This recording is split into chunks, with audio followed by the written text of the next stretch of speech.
Hello students, geography with Govardhan Sharma YouTube channel में आप सभी का स्वागत है। लास्ट वीडियो में हमने जो है स्थानांतरण, अंतर्राष्ट्रीय जो स्थानांतरण है वो उसके प्रकार, आप्रवास और उत्प्रवास, और जो इसके प्रमुख कारण हैं, 5 जो कारण थे देश काल वगैरह, उसके जो पक्ष थे स्थानांतरण के या प्रवास के, वो हमने देख लिए थे।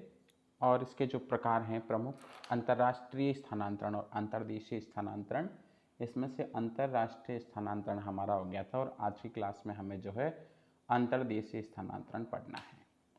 देखिए, विश्व के प्रमुख जो अंतर्राष्ट्रीय स्थानांतरण हुए हैं, उन अंतर्राष्ट्रीय स्थानांतरणों को जो है हम 3 प्रकार के क्षेत्रों के अंदर बांट के विभाजित कर सकते हैं। एक तो एशियाई, एक यूरोप और एक अफ्रीकी। अमेरिकी और ये जो क्षेत्र हैं, ऑस्ट्रेलिया, ये तो नवीन बसे हुए क्षेत्र हैं। यहाँ पे तो दूसरे जो महाद्वीप हैं, यहाँ की आकर जनसंख्या बसी है, इसलिए उनको जो है हम स्थानांतरण के अंदर नहीं पढ़ते हैं। वहाँ उत्प्रवास नहीं होकर आप्रवास हुआ है, और स्थानांतरण जो है उसे हम उत्प्रवास के अंदर रख के देखते हैं। तो सबसे पहले जो स्थानांतरण, विश्व के जो प्रमुख अंतर्राष्ट्रीय स्थानांतरण है, उसमें जो पहला स्थान है वो है एशियाई प्रवास का। तो एशियाई क्षेत्र से जो प्रवास हुआ है, या एशिया से जो है उत्प्रवास जो हुआ है, वो किस प्रकार का है उसे देखें हम। एशिया मानव प्रजाति को उत्पन्न स्थल रहा है। एशिया को वैसे भी मानव सभ्यता का जो है जन्म का स्थान माना जाता है। सभ्यताओं की जननी कहा जा सकता है इसे, या सभ्यताओं का कटोरा भी इसे कह सकते हैं हम, कि यहाँ से जो है सभी सभ्यताओं का उदय हुआ है। यहाँ इसके पीछे जो कारण है यहाँ सभ्यताओं के, तो यहाँ की जलवायु जो है वो एक प्रकार से अनुकूल रही है सबके लिए। देखिए, यहाँ जलवायु परिवर्तन व नवीन प्रजातियों द्वारा पुरानी प्रजातियों को बाहर खदेड़ने के कारण प्रवसन हुआ है। जलवायु का एक तो कठोर विषमता जो है, जलवायु के अंदर परिवर्तन हम देखते हैं। राजस्थान के अंदर जहाँ आज मरुस्थल है, यहाँ किसी समय के अंदर सलीलाएँ नदियाँ वगैरह बहा करती थी। उससे पहले जो है यहाँ पे महासागरीय स्थिति थी, तैतीस सागर के अवशेष के रूप में हम उसे पढ़ते हैं, और वर्तमान के अंदर एक प्रकार से सूखा प्रदेश है। तो इस प्रकार की जलवायु की जो परिवर्तनशीलताएं रही, उसके स्थान से और नवीन प्रजातियों के द्वारा, जैसे आर्य और द्रविड़ प्रजातियों के अंदर जो है हमेशा विवाद रहता था, एक प्रकार से एक दूसरे के विरोधी हुआ करते थे। उससे पहले कि अगर हम चीन वगैरह की बात करें, तो चीनियों को जो है सबसे ज़्यादा भय जो है मंगोल से रहता था। चीन की दीवार का निर्माण इसलिए किया कि उनका डायरेक्ट जो आतंक है वो उससे बचा जा सके। तो ऐसे बाहरी जो प्रजातियां हैं, जो नवीन प्रजातियां हैं, उनका डर रहता था थोड़ा, इसलिए भी जो है यहाँ से प्रवास हुआ है। एशियाई प्रवसन का स्वरूप जो है 3 क्षेत्रों के अंदर देखा जा सकता है। एशियाई प्रवसन को भी हम है ना कुछ भागों के अंदर बांट के पढ़ सकते हैं। पहला तो है जापानी क्षेत्र से। चीन में बहुत सारे लोगों ने 20वीं शताब्दी से पूर्व मंचूरिया, कोरिया, मलेशिया, थाईलैंड, हिंदेशिया, वियतनाम, फिलीपींस की ओर प्रवेशन किया। 20वीं शताब्दी के अंदर यहाँ से प्रवेशन हुआ, और उसके जो प्रमुख क्षेत्र हैं वो इसके अंदर बता रखे हैं। जापानी क्षेत्र से होता है प्रवेशन, तो जापान से अधिक जनसंख्या के दबाव के कारण जो है 1880 से 1900 ईस्वी के मध्य जो है यहाँ हवाई द्वीप, संयुक्त राज्य America, Canada, Brazil, Australia, Manchuria, Korea व मलेशिया की ओर जो है यहाँ से लोग प्रवास करते हैं। इन स्थानों को छोड़कर नए स्थानों पर जाके बसते हैं। और नेक्स्ट जो है वो भारतीय क्षेत्र से प्रवास। तो भारतीय क्षेत्र से जो प्रवास रहा है, यहाँ से धार्मिक प्रचार प्रसार हेतु जो लोग हैं यहाँ से बाहर गए हैं। म्यांमार, श्रीलंका, मलेशिया, हिंदेशिया की ओर यहाँ से प्रवासन जो है वो हुआ है। अंग्रेज़ों के शासनकाल में अंग्रेज़ों के द्वारा बंधुआ मजदूरी के रूप में भी भारतीय लोगों का दक्षिणी अफ्रीका, मॉरिशस, फिजी, त्रिनिडाद आदि क्षेत्रों की ओर ले जाने का प्रवसन हुआ है। जब अंग्रेजी हुकूमत यहाँ पे थी, तो यहाँ के लोगों को जो है बंदी बना के एक प्रकार से बंधुआ मजदूर, जिन्हें केवल बस भोजन दिया जाता है, किसी प्रकार के जो है पैसे वगैरह नहीं दिए जाते थे, ऐसे क्षेत्रों के जो है कारण या इन परिस्थितियों के कारण भी जो है यहाँ से अंग्रेज लोग बाहर के, यहाँ से भारतीयों को बाहर देशों के अंदर ले गए, जिनके कारण भी जो है यहाँ से दक्षिण अफ्रीका, मॉरिशस, फिजी और त्रिनिडाद आदि क्षेत्रों के अंदर प्रवसन हुआ है। इसके बाद जो दूसरा समूह आता है एशिया के बाद, वो है यूरोपीय क्षेत्र से। और यूरोपीय क्षेत्र से जो है प्रवसन किस प्रकार होता है, क्योंकि यूरोपीय क्षेत्र जो है सबसे संपन्न रहा है। भारत जैसे वगैरह जो देश, जिसे हम सोने की चिड़िया जानते थे, उन देशों को भी जो है उन्होंने अपना गुलाम बनाया, और यहाँ से भरपूर सोना चांदी जो है वो लूट के अपने पास ले गए। तो वहाँ जो है किसी प्रकार के संसाधनों की कमी और जीवन स्तर शुरुआत के अंदर ठीक था, लेकिन वहाँ जनसंख्या वृद्धि के कारण जो है संसाधनों की कमी आती है और जीवन स्तर जो है वो गिरने लगता है। जनसंख्या का दबाव, जनसंख्या घनत्व ज़्यादा हो जाता है। यूरोप के जो लोग हैं वो मुख्यतः 2 क्षेत्रों की ओर प्रवास करते हैं। एक तो उष्णकटिबंधीय क्षेत्रों की ओर, दूसरा है शीतोष्ण कटिबंधीय क्षेत्रों की ओर।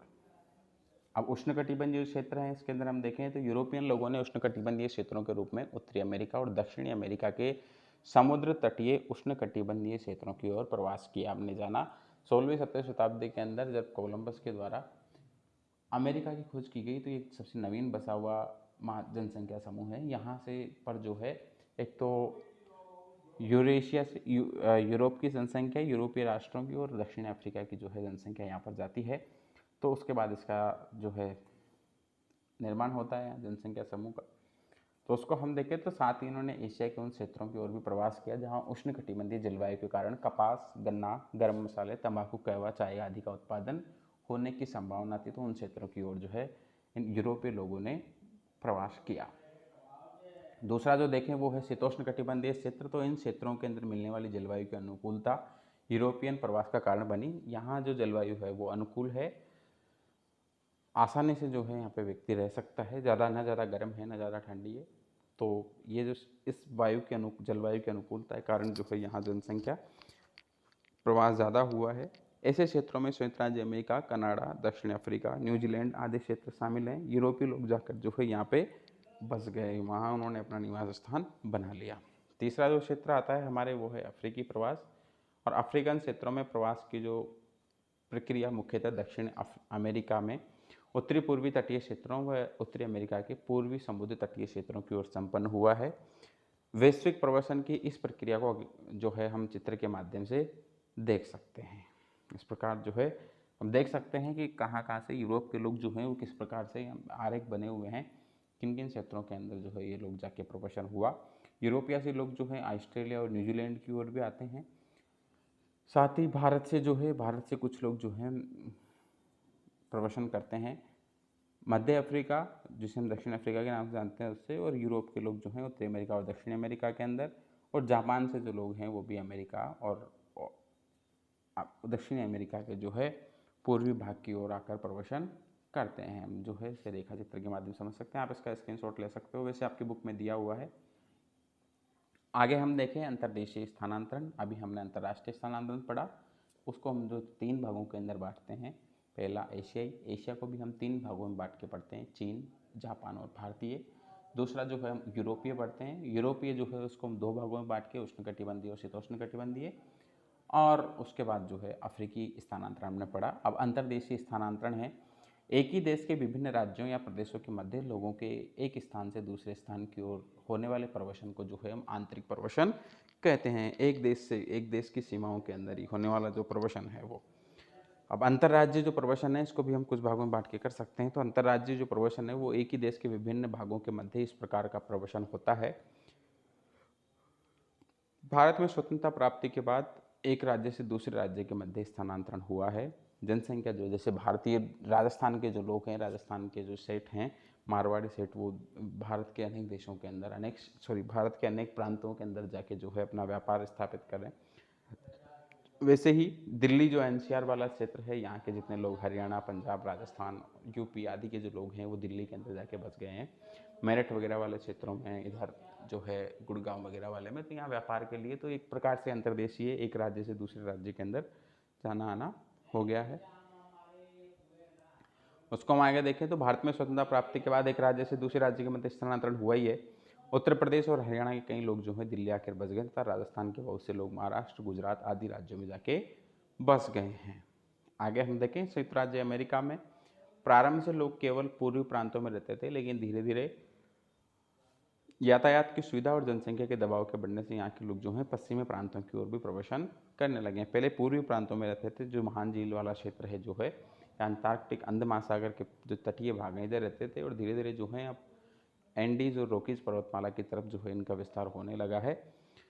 रूस में 1917 की क्रांति के बाद जो है रूसी लोग पूर्वी और पश्चिमी भाग से साइबेरिया में कृषि फार्मों में जाके बस गए हैं। विश्व के प्रत्येक देश लोग जो है एक प्रांत से दूसरे प्रांत की ओर व्यापार, उद्योग, कृषि, खनिज आदि में मजदूरी करने के उद्देश्य से जो स्थानांतरित होते रहते हैं। इनका प्रवासन जो है अपने व्यवसाय के लिए, अपने व्यापार के लिए होता रहता है।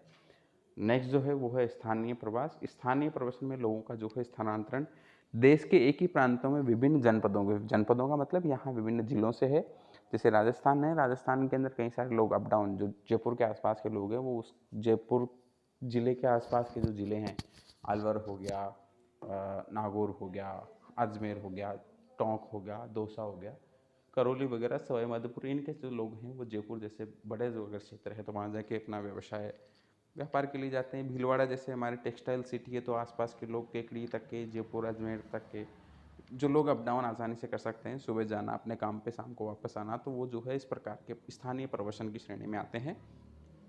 ग्रामीण लोग शहरों में मजदूरी के लिए या उच्च शिक्षा प्राप्त करने के लिए जाते रहते हैं। स्थानीय प्रवसन एक गांव से नगर की ओर या नगर से ग्रामीण क्षेत्र की ओर हो सकता है। नगरों में मिलने वाली विभिन्न जो सुविधाएं हैं लोगों को आकर्षित करती है और यही जो सुविधाएं हैं ये नगरीकरण को बढ़ावा देती है। प्रवास के जो परिणाम हैं वो इस प्रकार हैं। जिस स्थान से लोग जाते हैं तथा जाकर रहने लगते हैं उन दोनों स्थानों के अंदर जनसंख्या का प्रभाव पड़ता है। इसको हम इस प्रकार दृष्टिकोण कर सकते हैं, जहाँ से उत्प्रवास हुआ है वहाँ पे और जहाँ आप्रवास हुआ है दोनों क्षेत्रों के अंदर जनसंख्या के स्थानांतरण का प्रभाव पड़ता है। वो किस किस प्रकार पड़ता है उन बिंदुओं को हम देख सकते हैं। एक तो जनसंख्या संतुलन जो है वो बिगड़ता है।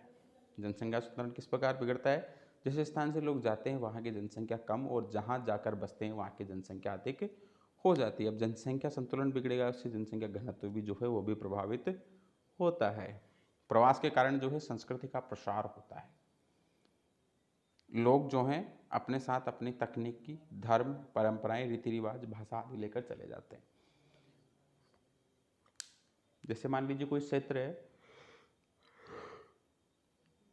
वहाँ प्रवसन हुआ तो बाहर से जो आए हुए लोग हैं, अब ऐसा तो नहीं है कि सभी लोग एक ही जगह से आए होंगे, अलग अलग क्षेत्रों से आते हैं, तो सबकी अपनी अपनी भाषा है, सबका अपना अपना धर्म है, सबकी अपनी अपनी संस्कृति अलग अलग, अपना अलग अलग रहन सहन खान पान है। अब वो लोग जाके एक क्षेत्र पे रह रहे हैं, आए तो अलग अलग स्थान से लेकिन जाके एक जगह रह रहे, तो उन सब आपस में जो है मेल जोल बढ़ेगा, उनकी जो सभ्यता संस्कृति जो है एक दूसरे के पास पहुँचेगी और वो एक दूसरे के जो रीति रिवाज परंपराएँ हैं, उनके ओढ़ पैर जो कप ओढ़ने पहनने के जो हैं या वस्त्र जो हैं उनको भी अपनाने लगेंगे, उनके त्यौहार वगैरह हैं उनमें भी जो है शरीफ होने लगेंगे। तो कई सारी चीज़ें हैं वो आपस में एक दूसरे को प्रभावित, जिसका प्रभाव क्या होता है स्थानीय लोगों पर पड़ता है, उस स्थान की विशेष संस्कृति का प्रभाव जो है प्रवासित लोगों पर भी पड़ता है। अपनी तकनीकी ज्ञान का उपयोग करके वहाँ के आर्थिक स्तर को ऊँचा करते हैं। वो जिस क्षेत्र में जाके रह रहे हैं वहाँ के लोगों की जो अपनी खुद की अलग संस्कृति है, वो भी क्या है कि बाहर के लोगों के आने के बाद वो जो मिक्स हो जाती है, उनकी खुद की संस्कृति का अस्तित्व नहीं रहता, कुछ इनकी चीज़ें और उनकी चीज़ें जो है आपस में मिक्स हो जाती है। साथ इसका एक लाभ ये भी है कि इनकी जो तकनीकी ज्ञान है उसके कारण ये आर्थिक जीवन को ऊंचा बना लेते हैं। नेक्स्ट हम देखें, प्रवासी लोग जो है अपनी वेशभूषा, रहन सहन, खान पान, भाषा आदि के अनुसार ही उस क्षेत्र की संस्कृति को धीरे धीरे परिवर्तन होती रहती है। जैसा कि अंग्रेजों के आगमन से हमारी भारतीय संस्कृति के अंदर परिवर्तन हुआ है। अंग्रेजों के आने से हमारी भाषा के अंदर पहले जो है हम अंग्रेजी नहीं बोलते थे, अब अंग्रेजी और हिंदी दोनों मिक्स हो गई, इंग्लिश हो गई। हमारे रहन सहन में, हमारी जो प्रशासनिक गतिविधियाँ उनके अंदर, हमारे पहनावे के अंदर, हमारे खान पान में काफ़ी सारे जो हैं परिवर्तन, चेंजेस देखने को मिलते हैं। प्रवास के कारण जनसंख्या का दबाव जो है वो बढ़ता है, बेरोजगारी बढ़ती है, निर्धनता आदि की समस्याएं बढ़ जाती है। जबकि जिस देश के स्थान से लोग प्रवासन करते हैं वहाँ इन समस्याओं में कमी आने लगती है। जिस स्थान से लोग छोड़कर जाते हैं वहाँ तो ये समस्याएं जो है दबाव, जनसंख्या का दबाव कम होता है, बेरोजगारी जो है वो भी कम होती है, निर्धनता भी जो है वो कम होने लगती है, तो ये समस्याएं जो है कम होती है और जिस स्थान पर जाकर रह रहे हैं लोग वहाँ ये सब समस्याएं जो है वो बढ़ने लगती है। प्रवासी लोगों की कार्यकुशलता, तकनीकी ज्ञान आदि के कारण जो है उन क्षेत्रों के आर्थिक संसाधनों के विध्वंस से उस देश का जो आर्थिक स्थान है वो उच्च हो जाता है। जैसे यूरोपीय लोगों के आने से अमेरिका, दक्षिणी अफ्रीका, ऑस्ट्रेलिया आदि में विकसित राष्ट्र बने हैं। मानव विकास संकल्पना जो है नेक्स्ट वीडियो के अंदर पढ़ेंगे। इस पाठ से संबंधित कुछ जो महत्वपूर्ण प्रश्न हैं वो भी हम नेक्स्ट वीडियो में देखेंगे। आप अपने सुझाव जो हैं वो कमेंट बॉक्स में डालें। अगर आपने हमारा चैनल सब्सक्राइब नहीं किया तो उसे सब्सक्राइब कर लें, जिससे आपको नवीन अपडेट जो हैं वो मिलते रहें। आप चाहें तो इन नोट्स की जो है स्क्रीनशॉट ले सकते हैं, इन्हें अपने हिसाब से चेंज भी कर सकते हैं। कोई सुझाव हो तो अवश्य दें। धन्यवाद।